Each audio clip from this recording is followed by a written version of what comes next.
Hola, soy Benito Molina.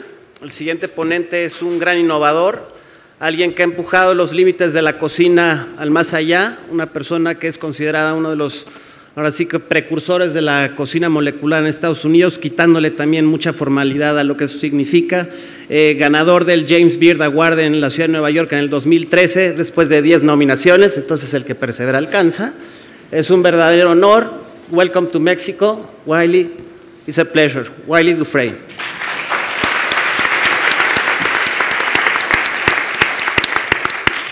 Thank you. I've never felt. Gracias. Me siento muy mal vestido. Ese chef está muy bien vestido y yo lo contrario, típico, me parezco como si trabajara en el campo.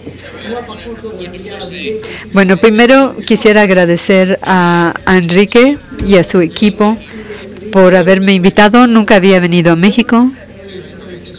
Estoy muy emocionado de estar aquí, es un honor.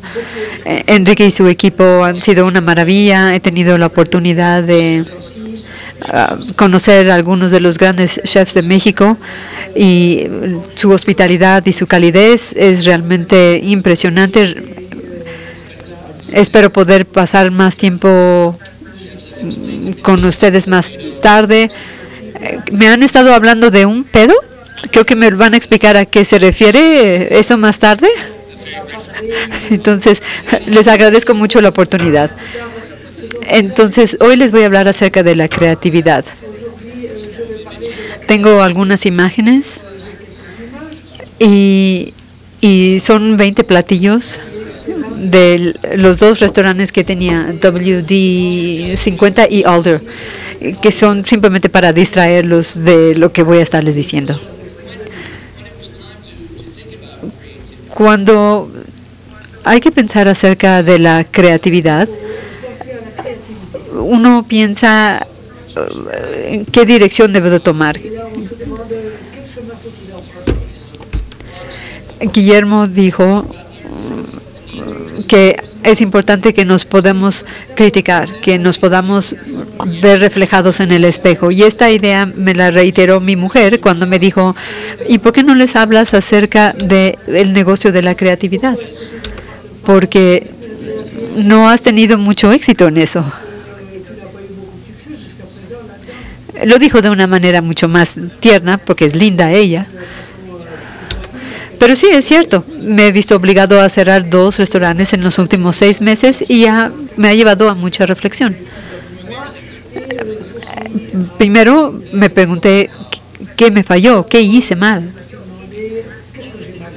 Y una de las cosas que se me ocurrieron fue que tiene mucho que ver con esa interacción entre el comercio y la creatividad, o en mi caso la falta de intersección entre los dos, o la intersección muy ocasional de los dos. Pero antes de hablar acerca de esa falta de intersección, hablemos un poco acerca del comercio o el negocio y la creatividad. Creo que todos sabemos qué significa el negocio, ¿no? El comercio, la necesidad de poderse ganar la vida. Pero cuando hablamos acerca de la creatividad, ¿qué es eso? Vamos a definir la creatividad. Para los fines de esta conversación, creo que la creatividad se puede dividir en 2, la innovación y la invención. O al revés. Por ejemplo, una grabadora sería una invención, algo que no existía antes, y un tocador de CDs, de discos compactos, puede ser una idea más allá de esta primera invención. Entonces, la creatividad es algo que tenemos que perseguir de manera activa, o como Jack London dijo, tenemos que seguirla con un palo, y ocasionalmente requiere observación, por supuesto, y el secreto es la curiosidad y el conocimiento. Estamos observando el mundo y estamos haciéndonos preguntas, y muy seguido esta curiosidad puede llevar a mayor conocimiento acerca de una materia, y cuando empezamos a dominar esta materia, creo que nunca la dominamos completamente, pero en cuanto empezamos a conocerla suficientemente, la creatividad, la innovación y la invención tienen una oportunidad de surgir. Pero esta es una idea interesante cuando empezamos a hablar de la cocina y del conocimiento, nos encontramos con un problema, porque, para ser honesto, no creo que nosotros como cocineros o como chefs sepamos suficiente sobre lo que hacemos. No quiero decir que es un secreto sucio, porque esto es una exageración, pero vale la pena saber que los mejores cocineros, los mejores chefs del mundo, hasta cierto nivel realmente no saben lo que están haciendo. ¿Qué quiero decir cuando digo esto? Porque por supuesto estoy buscando problemas, pues lo que quiero decir es que históricamente hemos aprendido cómo cocinar. Hemos aprendido cómo rostizar un pollo, cómo pochar un huevo, cómo cocinar nuestros ejotes y saber cómo mantenerlos verdes y saber cómo hacerlo, pero no hemos aprendido por qué lo hacemos o por qué lo hacemos de cierta manera. ¿Por qué rostizamos el pollo así? ¿Por qué pochamos el huevo así? ¿Por qué cocinamos nuestras verduras así? Entonces, de manera histórica, las respuestas han sido relativamente vacías, porque las respuestas son porque funciona o porque así lo hemos hecho siempre. Y mi respuesta favorita es porque te dije que lo hicieras así. Y esto es útil hasta cierto punto, y creo que un chef o un cocinero joven tiene que saber cuándo hacer preguntas y cuándo simplemente seguir las instrucciones y hacer lo que le dicen. Pero en cierto punto, hasta cierto punto, está vacío porque no sabes nada, y este es un lugar interesante y es una situación interesante. Ahí es donde estamos en muchas maneras como chefs. Sabemos cocinar comida deliciosa, comida etérea, pero no siempre sabemos por qué hacemos lo que hacemos, y esto es algo que siempre que se convirtió en un problema para mí. Hasta cuando empecé realmente a trabajar yo solo, tuve la suerte de ir a una escuela culinaria excelente y trabajar con uno de los mejores chefs del planeta, y aprendí mucho, pero hasta cierto punto las respuestas, a cierto nivel, ya no hay una explicación por la cual hacemos algo, más que la respuesta es que funciona, y hay más al respecto. Y cuando empezamos con WD50, la abrimos como un lugar en donde podíamos seguir haciendo preguntas, podíamos continuar con nuestra educación culinaria, donde el personal podía hacerlo también, donde ustedes como comensales podrían continuar con su educación culinaria si estaban interesados en este proceso. Pero una de las primeras cosas que hicimos fue desglosarlo y decir, ok, ¿qué es la cocina? Tenemos que entender lo que es, y son muchas cosas diferentes, pero a un nivel muy sencillo y preciso es ciencia, y hay biología, algo de física, por supuesto, pero realmente hay mucha química que está pasando cuando estamos cocinando. Sin embargo, esto es algo que no es parte de la educación de un chef normalmente. No se nos educa ni se nos capacita en estos temas, pero hay mucha ciencia detrás de la piel dorada caramelizada del pollo hermosa, o de la manera en la que pochamos un huevo, cómo obtenemos resultados diferentes, o por qué los vegetales que eran verdes se vuelven grises. Y hay muchas reacciones químicas que suceden mientras cocinamos, y nos dimos cuenta de que no sabemos por qué estas cosas están pasando, pero también vimos que hay personas o otros chefs en el mundo que estaban interesados, que tenían curiosidad, que estaban observando sus alrededores y buscando el conocimiento. Entonces empezamos a establecer estas redes y empezamos a comunicarnos con la gente y encontrar una manera de poder empezar a quitar las capas de toda esta ignorancia, y realmente no sabemos lo que estamos haciendo.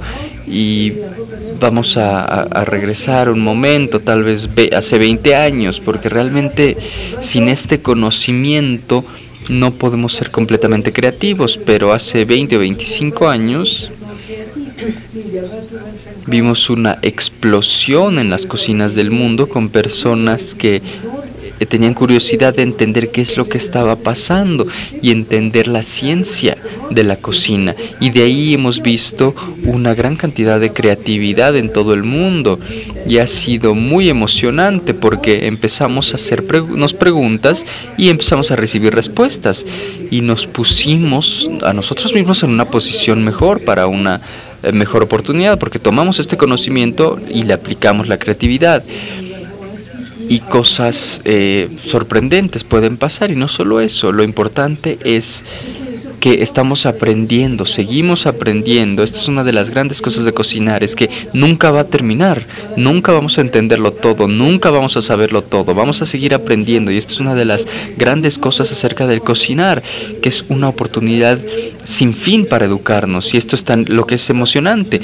Tomamos las cosas que aprendemos, la entendemos y aplicamos nuestra creatividad. Nunca va a haber una manera buena o mala, o correcta o incorrecta de pochear un huevo. Va a haber una manera más informada o menos informada, pero el entenderlo va a poder permitirles crear nuevas metodologías, nuevas modalidades, nuevas maneras creativas de pensar al respecto. Pero hay que tener en cuenta que es un negocio, es un restaurante, y tiene que ser sustentable. Y inicialmente en mi carrera tuve mucha suerte. Empecé a trabajar en un restaurante muy pequeño, cruzando la calle enfrente de lo que era WD50, y solo éramos 3 y teníamos un gran lujo porque éramos un restaurante muy pequeño y estábamos muy ocupados. Y podíamos ser muy creativos y realmente no preocuparnos de la parte del comercial, porque estaba pasando sin esfuerzo. Estábamos tan ocupados que la creatividad y el comercio estaban ocurriendo sin tener que pensarlo. Después, cuando abrí WD50, las cosas cambiaron un poco. Lo creamos como un lugar donde podíamos tener una educación continua, donde podíamos seguir siendo curiosos y creativos, pero no entusiasmo fue demasiado, y fuimos demasiado a la izquierda o a la derecha, no sé, pero a uno de los extremos. Y cuando digo esto, ¿qué quiero decir? Pues éramos jóvenes, estábamos emocionados, éramos entusiastas y queríamos presumir, queremos decir, mira todo lo que podemos hacer. Estábamos ahí diciendo, mírennos, miren todo lo que podemos hacer. Y creo que en retrospectiva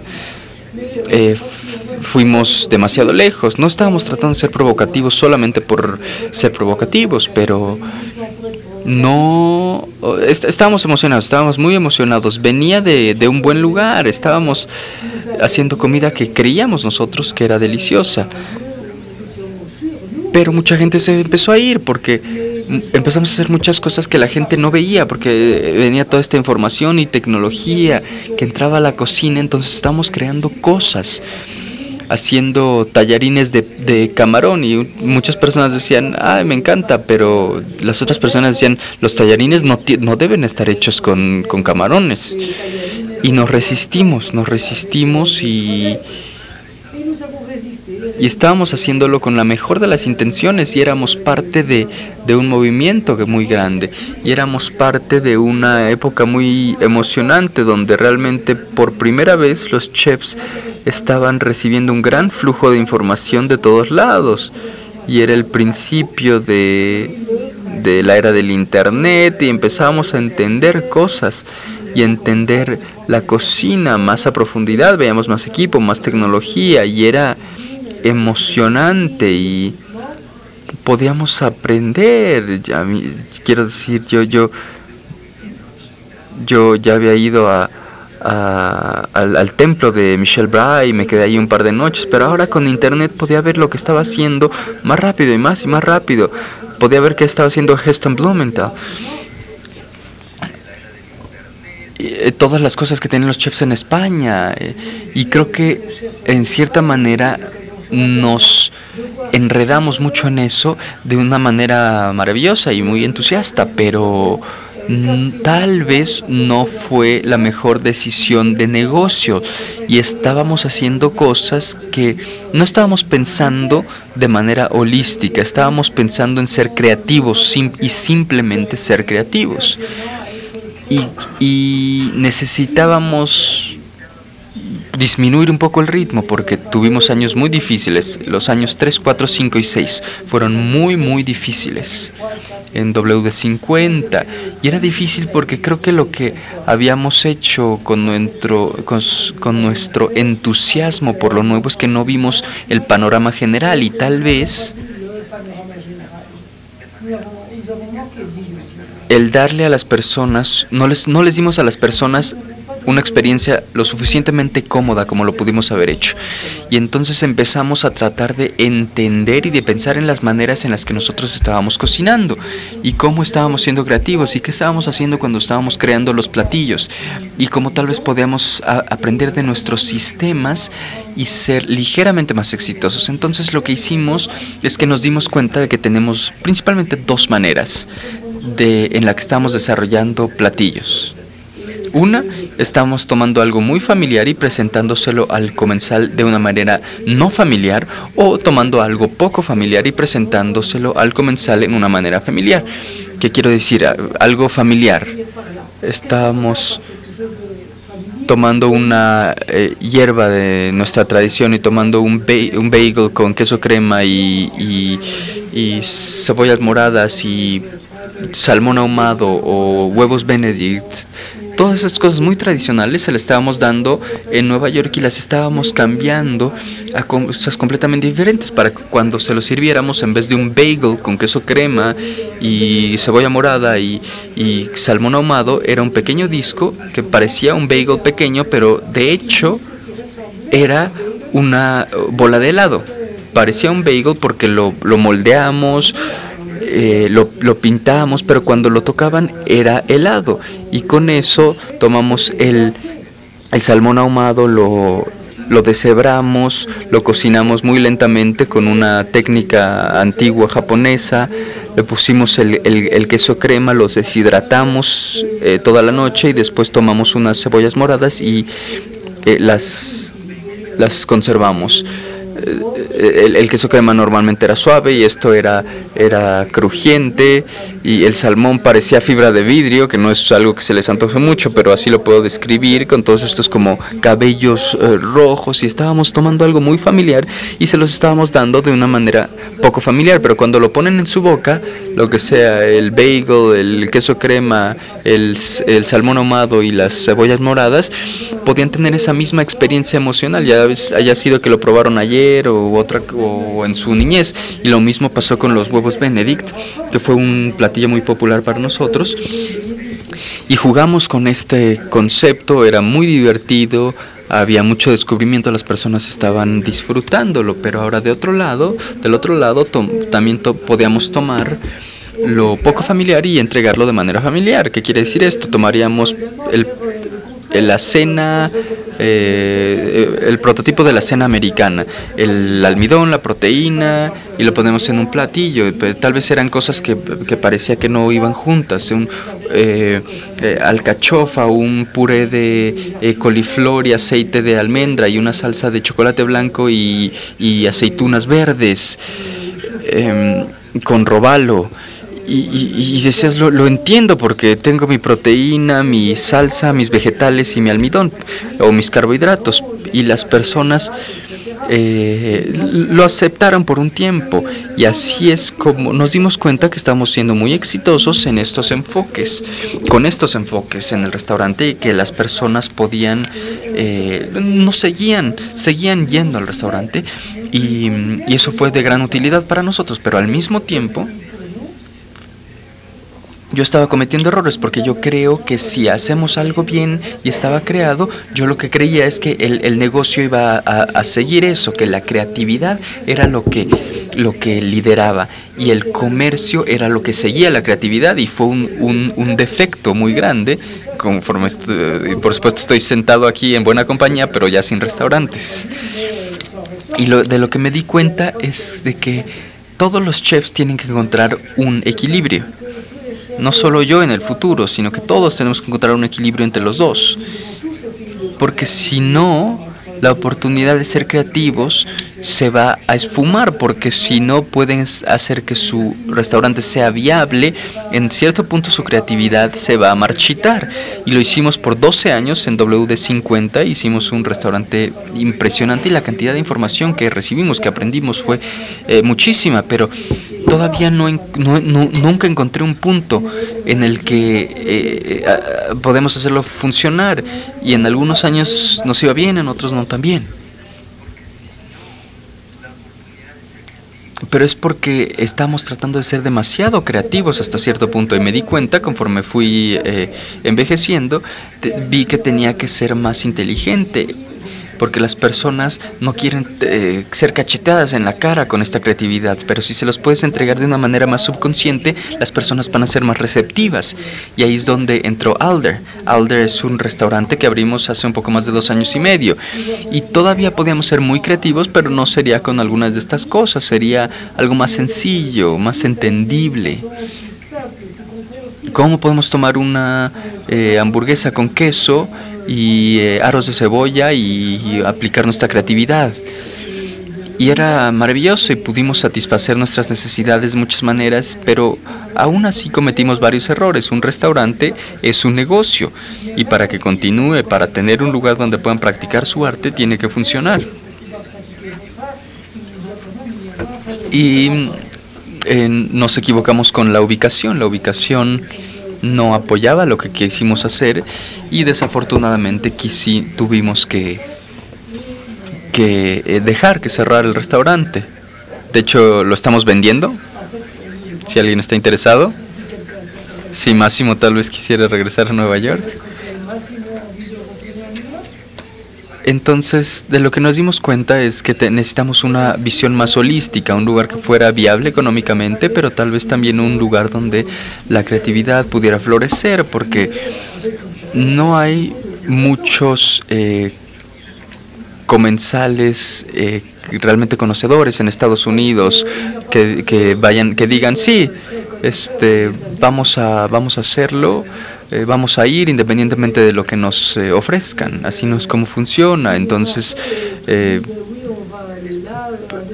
tuve suerte de estar en una posición en la que voy a abrir otro restaurante en Año Nuevo, y conforme estamos sentados aquí para tratar de mejorar las oportunidades de la intersección de comercio y creatividad, empezamos a pensar en maneras en ser un poco más holísticos y más equilibrados. Y aquí esto es lo que estamos tratando de ser, no ser tan radicales, no irnos tan a la izquierda ni tan a la derecha, darles a las personas más cosas familiares con las que se puedan relacionar, pero algo que todavía nos permita ser creativos, mejorar nuestro conocimiento y entendimiento de el tema tan complejo que es la cocina, y esperamos que en algún momento podamos ver la intersección del arte y el comercio. Entonces, para concluir, quisiera decir que estoy cabildeando para que los chefs jóvenes sigan persiguiendo el conocimiento y la creatividad, solamente hagan un mejor trabajo con esta información de lo que yo he hecho. Muchas gracias.